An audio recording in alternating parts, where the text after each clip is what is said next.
2019년에 일어난 일. 2019년에 대한민국에 있었던 이슈에 대해 분야별로 정리해보았다. 그때 우리나라에는 어떤 일들이 있었을까? 양승태 전 대법원장 구속. 제15대 대법원장이었던 양승태 전 대법원장이 구속되었다. 이는 대한민국 헌정사상 최초로 대법원장 구속이다. 2011년 9월부터 6년 동안 대법원장으로 재임했던 그는 재판 개입과 인사 불이익 등 각종 사법농단 혐의로 구속되었다. 2차 북미 정상회담. 미국 도널드 트럼프 대통령과 북한 김정은 국무위원장이 베트남 하노이에서 가진 두 번째 정상회담이다. 싱가포르에서 가진 북미 정상회담에 이어 8개월 만에 성사되며 많은 관심을 끌었으나 제재 완화와 관련하여 합의를 도출하지 못하고 결렬되었다. 대한민국 임시정부 100주년. 1919년 4월 11일 대한민국 임시정부가 수립된 지 100주년을 맞았다. 1919년에 있었던 3.1운동도 100주년이 되는 해이다. 참고로 대한민국 정부 수립은 1948년 8월 15일이다. 패스트트랙 파동. 자유한국당을 제외한 여야 사당은 선거제 개편안과 공수처 설치, 검경 수사권 조정안을 패스트트랙으로 지정할 것을 전격 합의했다. 자유한국당은 이에 강력히 반발하며 회의가 열릴 수 있는 곳을 점거하면서 갈등이 극에 달했고 동물국회가 연출되었다. 이 과정에서 많은 인원들이 고발당하기도 했으며 결국 패스트트랙 지정이 가결되면서 국회 파동은 끝이 났다. 남북미 판문점 회동. 서울에서 열린 한미정상회담 기간 도중에 도널드 트럼프 대통령의 트위터 제안에 북측이 화답하면서 돌발적으로 성사되었다. 이에 대한민국 문재인 대통령과 북한 김정은 국무위원장, 미국 도널드 트럼프 대통령이 판문점에서 회동을 가졌다. 1953년 정전협정 이후 66년 만에 이루어진 북미 정상의 판문점 만남이기도 하다. 한일 경제 분쟁. 한국 대법원의 징용공 배상 판결 등 다양한 이슈로 한일 간의 외교적 마찰이 커지게 되면서 일본은 반도체 디스플레이 제조 등의 핵심 소재 수출 제한을 발표했고 결국 양국은 무역 분쟁에 돌입했다. 그리고 이는 일본 불매운동, 지소미아 종료, 백색 국가 명단 제외 등으로 이어졌다. 조국 사태. 법무부 장관 후보자로 지명된 조국이 여러 의혹과 논란에 휩싸이면서 대한민국이 조국을 지지하는 측과 조국을 반대하는 측으로 나뉘어 국론 분열이 심화되었다. 조국이 법무부 장관으로 임명된 후에도 시위와 대규모 집회는 계속되었고 결국 조국이 사퇴하기에 이르렀다. 안희정 대법원 판결. 대법원은 자신의 수행 비서를 성폭행하고 추행한 혐의로 기소된 안희정 전 충남지사에게 징역 3년 6개월을 선고한 원심 판결을 확정했다. 시그랜트호 광안대교 추돌.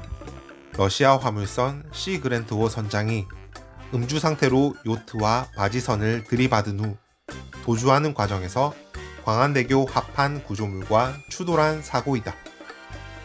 2019 강원도 산불.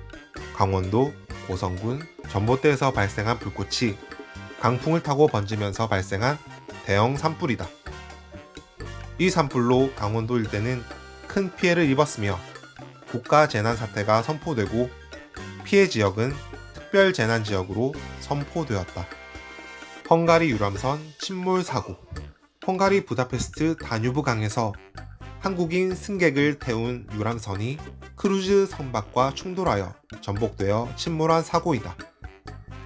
탑승한 한국인 33명 중에 구조된 7명을 제외한 나머지 승객이 사망했다. 차량 번호판 자리 변경.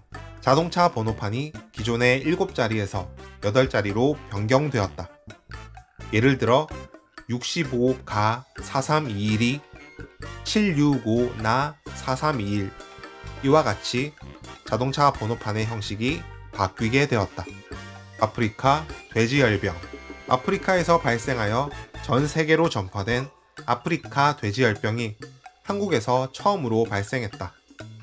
아프리카 돼지열병은 돼지과의 동물에만 전염되는 돼지 전염병으로 치사율이 최대 100%이며 치료제와 백신이 없으므로 일단 전염되면 100% 살처분한다. 이춘재 신상공개.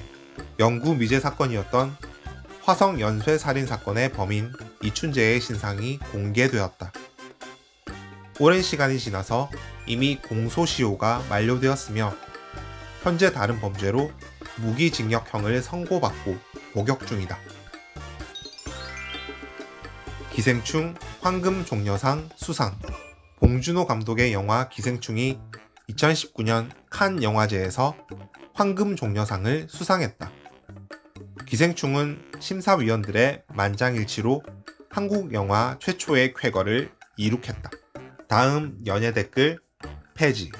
가수 설리 등 유명 연예인의 죽음에 포털 사이트의 악성 댓글이 주된 원인으로 밝혀지면서 카카오는 다음 연예 뉴스 댓글창을 폐지했다. 양준일 열풍. JTBC 투유 프로젝트 슈가맨3에 출연한 양준일의 외모와 말투, 연예계를 떠난 이유 등이 여론의 주목을 받으면서 한국 연예계에 양준일 열풍이 불었다. 노트르담 대성당 화재.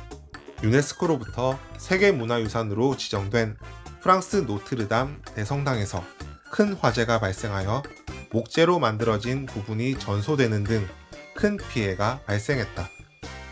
인명피해는 발생하지 않았으나 대표적인 문화유산의 상당 부분이 소실되며 프랑스는 물론 전 세계에 큰 충격을 가져다 주었다. 홍콩 민주화 운동.